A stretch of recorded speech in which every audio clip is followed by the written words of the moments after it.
Samahani sana bwana, naomba unisamehe ndugu yangu. Hivi wewe unayenitazama, mara mwisho kulitumia hili neno samahani ilikuwa ni lini? Unaujua umuhimu wake wewe? Nisikilize, video hii nitaenda kukufundisha jinsi neno hili samahani linavyoasili maisha yetu kiphysics zaidi. Hii ni Nkwabi Academy, mahali tunaposafirisha physics kutoka darasani mpaka mtaani.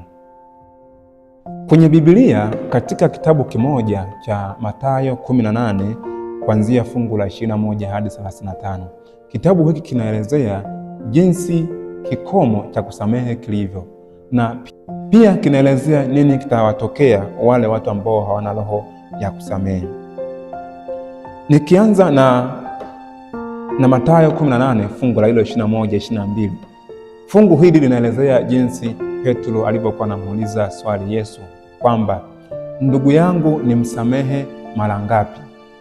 Je, ni mara 7? Ukisoma fungu hilo anakwambia hivi: kisha Petro akamwendea akamwambia, Bwana, ndugu yangu anikose mara ngapi nami nimsamehe hata mara 7? Petro anamuuliza Yesu kwamba anisamehe mara ngapi? Je, ni mara 7?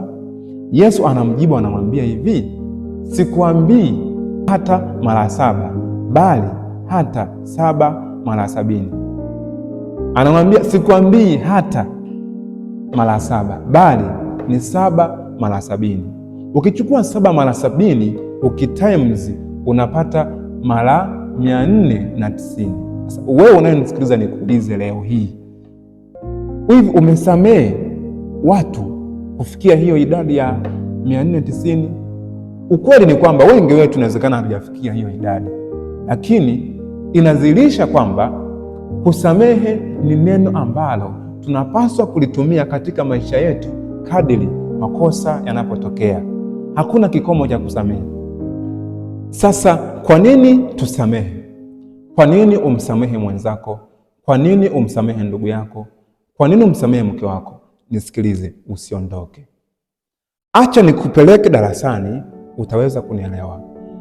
Darasani tulifundishwa topic moja inaitwa friction. Kwa Kiswahili inaitwa msuguano.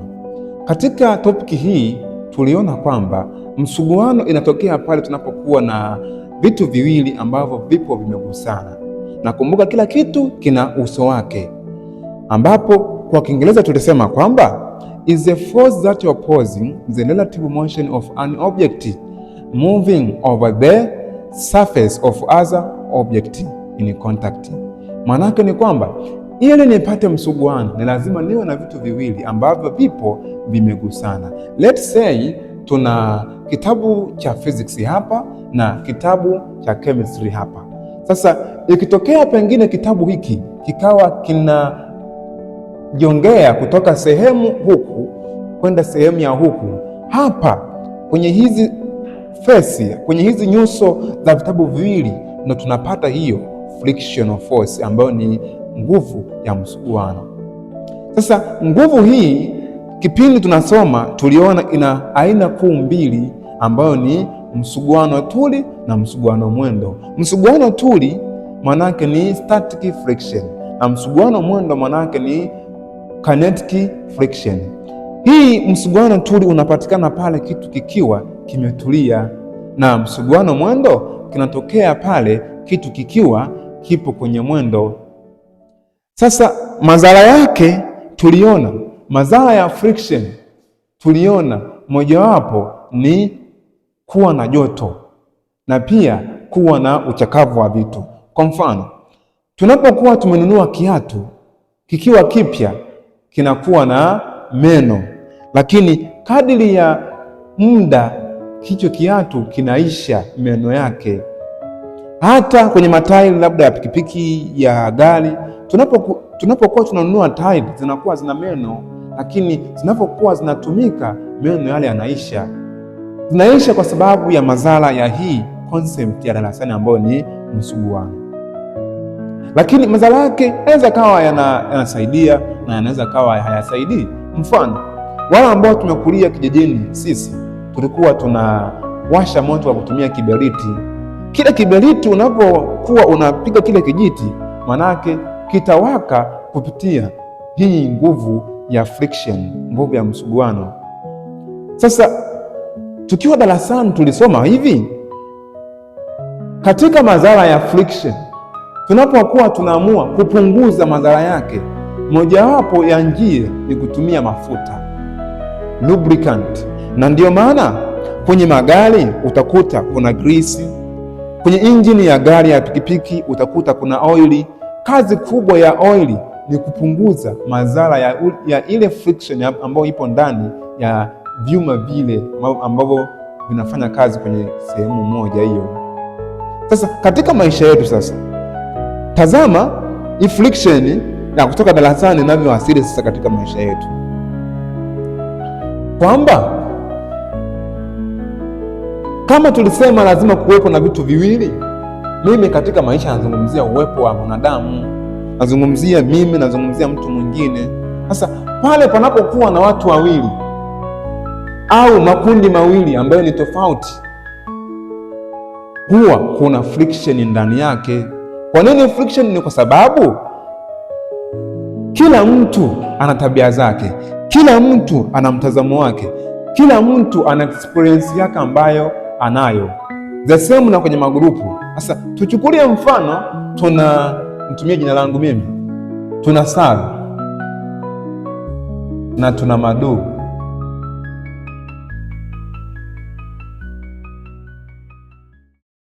Katikati ya hawa watu wawili lazima kuwepo na friction. Kwa nini? Kwa sababu hawa watu wana itikadi zao tofauti, kila mtu ana kitu chake, kila mtu ana tabia yake. Sasa utofauti wa tabia, mitazamo, mienendo, uzoefu huu ndo unapelekea kuwepo kati ya friction, kwa sababu huyu atataka aende mbele, Maduhu kulingana na jinsi anavyofikiria, jinsi anavyotazama, na yeye atataka atoe pointi yake ambayo ipo against na Salu. Sasa katika kitendo cha kupishana hiki tu ndo kinazalisha msuguano, ndo kinazalisha msuguano huu. Sasa kama tulisema una madhara, maana yake hata katika maisha msuguano huu huwa unaleta madhara. Mojawapo ya madhara ni kujenga chuki, ni kuoneana vinyongo, na mwingine ni kulogana. Hayo ndio madhara ambayo tunayapata kwenye friction. Lakini katika video yangu moja tulisema hivi, mtu anapokuwa amezaliwa anakuwa na energy yake. Sasa kama huyu Salu alikuwa na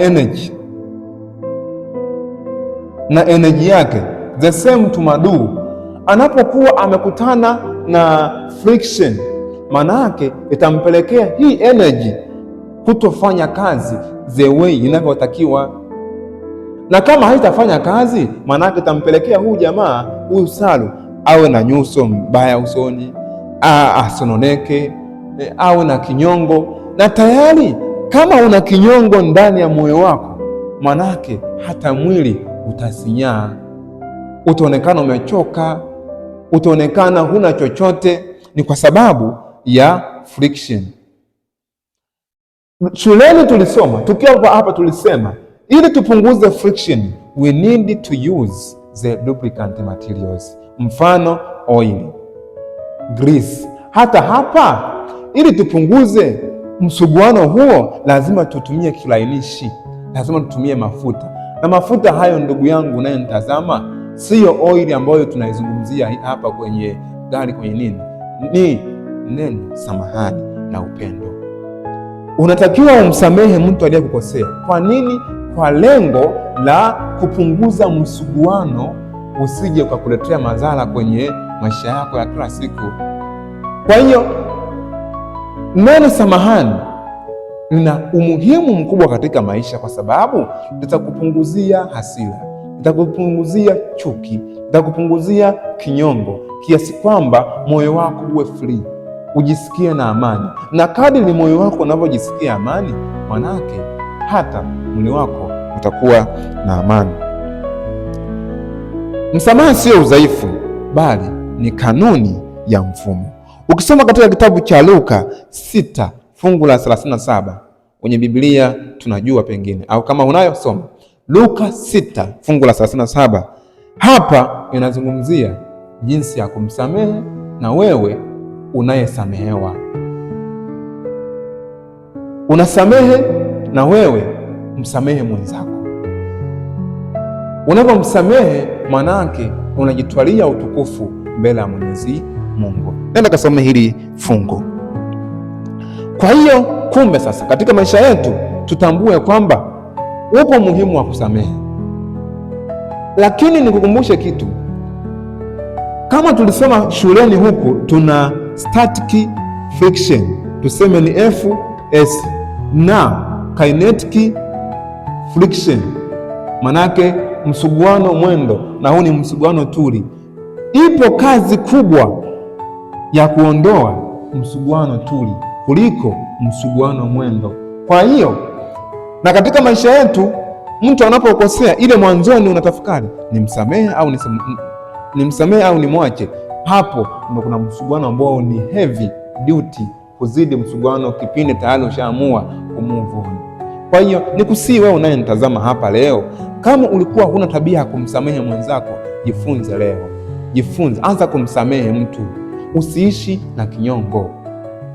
Hii ni Ngwabe Academy na naamini kupitia hii video utakuwa umejifunza kitu. Wewe unayenitazama, kama unahisi una mtu ulimkosea, ukumwomba samahani pengine, au kuna mtu alistahili akusamehe, andika kwenye comment hapo samahani, na natumaini mambo yatakuwa vizuri. Asante sana.